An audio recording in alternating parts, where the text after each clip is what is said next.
Good afternoon, everyone. Just wanted to talk to you guys today about writing a narrative.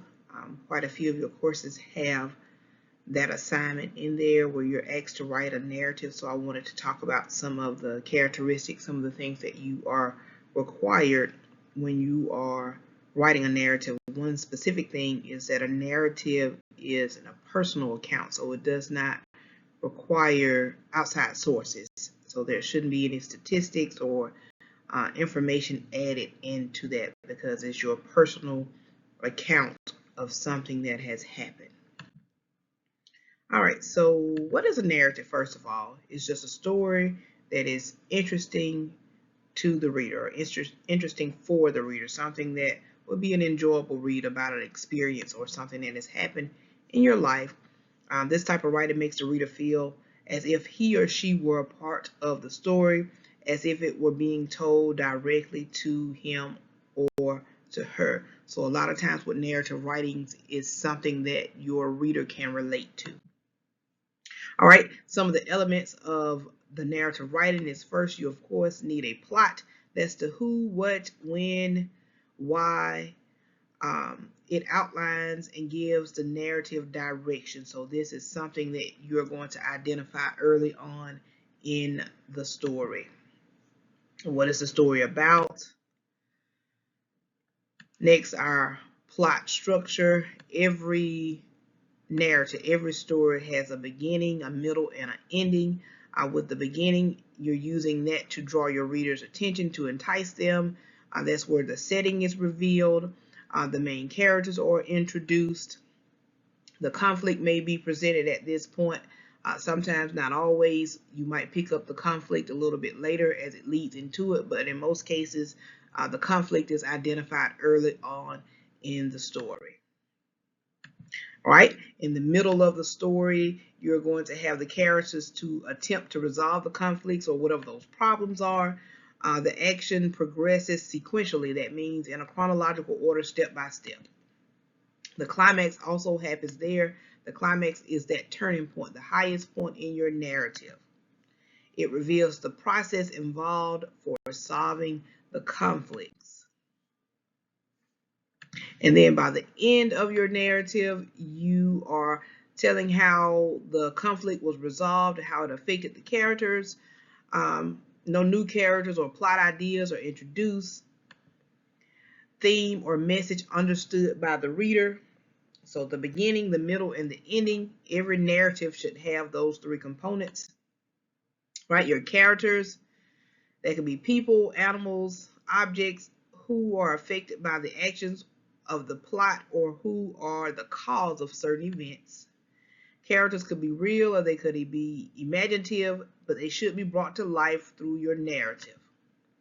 If a character is not described well, the story will not be believable. All right, the setting, where and when the narrative takes place. It allows the reader to visualize the scenes and the characters in the scenes. Although setting may be clear for the author, he or she must create a picture for the readers. When we say a picture, we mean a visual image. Just like watching a movie, you could actually see that image, but when you are reading, it should be a visual image that you can imagine in your mind. All right, what is that? Conflict. That's the problem that must be overcome or resolved so that the reader will be able to have closure, to not be left hanging at the end of the story. There are different types of conflict, of course. We have our person versus self. We also have person versus person. We have person versus society. We also have person versus machine or technology in the technology age that we all live in right now. We also have person versus nature. So when you're dealing with person versus self, here's an example. 1 month ago, Abby was assigned a book to read for her book report. Upon sitting at her computer to work on it, Abby struggled with the decision to do the reading or just surf the web instead. She felt guilty knowing she should do the work, but was really motivated by her desire to look up new information about her favorite book. So she's battling with herself on doing the right thing. All right, have an example of person versus person, and I won't go through all of these. As you're watching this, listening to this, going through this information, you can always pause and read that information, but these are examples of the different types of conflict that your narrative story can include. All right, with person versus person, Abby and her best friend Megan are working together on a group project. Abby did not do any, sorry about that, hold on. Abby did not do any of her project. When she arrives, she finds out that the juveniles under the age of, oh goodness, hold on, you guys, I've messed that one up.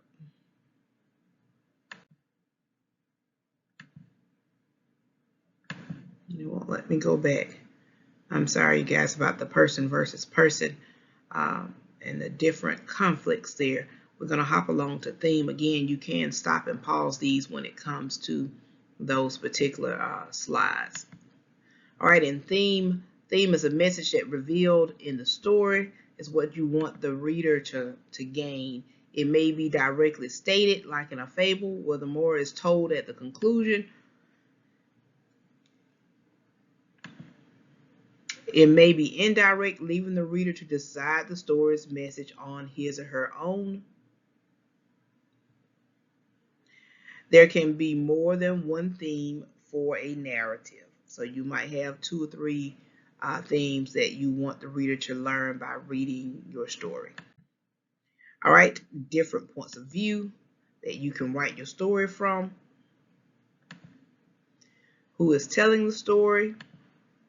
First person point of view. I would be your pronoun as the narrator. Good for personal accounts. Example, I will never forget the day that my hamster died. Personal story using first person perspective.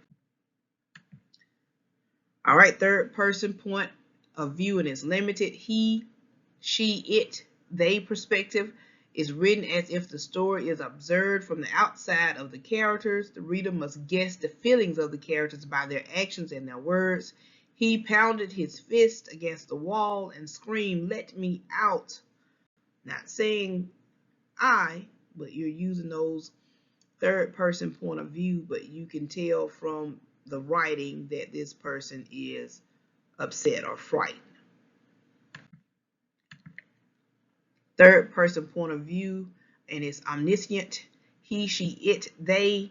Narrator can write about the thoughts and feelings of all the characters. She called him a liar, though she knew he was telling the truth. So from this point of view, you get an opportunity to look into the minds of the characters. All right, the 5W plus H question method. Make sure that your narrative is answering the 5 W's, and the H question, it provides the basic information needed to begin a story. Who will be in the narrative? Where will the narrative take place? Why will the characters do what they do? What is the narrative about? When will the events happen? And how will the conflict be resolved? This is the basis of your narrative. Make sure that you have thought about this. Make sure that you have drafted this prior to you starting your narrative. Otherwise, your narrative will be a bit rambling and it will not go over well with your reader because they're not going to receive all the information that they need to receive, and they will feel like they've been left hanging at the end of your story. And then finally, your imagery. When you're writing your narrative, make sure that you are appealing to the 5 senses. This helps the reader to picture and feel what is going on. Describe what you see, what you hear, what you taste, touch, and smell to make the reader become involved in the story.